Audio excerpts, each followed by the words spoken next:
Good morning. Standard 8 subject Hindi काव्य 8 माँ क एक कहानी। उसके शब्दार्थ हैं मैंने ब्लैक बोर्ड पर लिख दिए, आप लोग ध्यान से देखें और कविता का परिचय दे रही हूँ, समझिए। उसके कवि हैं मैथिली शरण गुप्त। इस कविता में गौतम बुद्ध के बचपन की एक घटना का उल्लेख किया गया है। सिद्धार्थ की पत्नी यशोधरा अपने पुत्र राहुल को पति के बचपन की घटना सुनाती है। जीव दया का भाव उनमें बचपन से ही था। सिद्धार्थ बड़ा होकर गौतम बुद्ध कहलाए, परंतु उनमें जीव दया का भाव कभी नहीं गया। इसलिए आज भी गौतम बुद्ध द्वारा प्रचलित बौद्ध धर्म विश्व में प्रचलित है। मारने वाले से बचाने वाला बड़ा होता है, यही बात इस कहानी में बताई गई है। कविता का सरल अर्थ है, आप लोगों को बता रही हूँ। बेटा अपनी माँ से कहता है कि माँ तू मुझे एक कहानी कह। माँ ने बड़े प्यार से कहा कि तू क्या मुझे अपनी नानी समझ रहा है। बेटा अपनी माँ से कहता है कि मुझे यह दासी कहती है कि तू मेरी नानी की बेटी है।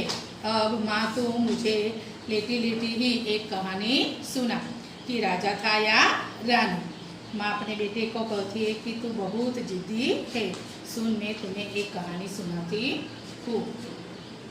बगीचे में सवेरे सवेरे तेरे पिता घूम रहे थे, चारों तरफ सुगंध फैली हुई थी। बेटे ने तुरंत कहा, हाँ माँ मैं यही कहानी सुनाना चाहता हूँ। बगीचे में अलग अलग रंगों के से फूल खिले हैं, उस पर हिम बींद चमक रहे हैं और हल्के हल्के झोंके से हवा बह रही थी। पानी लहरा रहा था। बेटा बोला, हाँ माँ मैं यही कहानी सुनना चाहता था। माँ ने कहा, सभी पक्षी एक साथ मिलकर गीत गाते थे। तभी एक हंस ऊपर गिरा, वह बाण से घायल होकर पृथ्वी पर गिरा था और पंख की हानि हुई थी। बालक ने कहा, सचमुच करुणा भरी कहानी है। माँ ने आगे बताया, उन्होंने चौंककर उसे उठा लिया। तब उस हंस ने जैसे नया जन्म पाया। उसी वक्त वहाँ शिकारी आया जिसे लगता था कि उसका लक्ष्य सिद्ध हुआ है। बच्चे ने कहा कि कितनी कोमल और कठिन है ये कहानी। माँ ने आगे बताया, उसने कहा, घायल पक्षी मांगा परंतु तेरे दादा ने उसकी रक्षा की थी, इसलिए पक्षी ने उन्होंने देने से इनकार कर दिया। तब उस खग पक्षी ने पक्षी के लिए हट कर ली। बालक बोला, अब तो बात बढ़ गई है। माँ ने बताया कि उन दोनों दयालु और निर्दय में बड़ा विवाद हुआ। दोनों अपनी अपनी बात में बड़े आग्रही थे, इसलिए इस बात न्यायालय में गई और सभी लोगों ने जानी।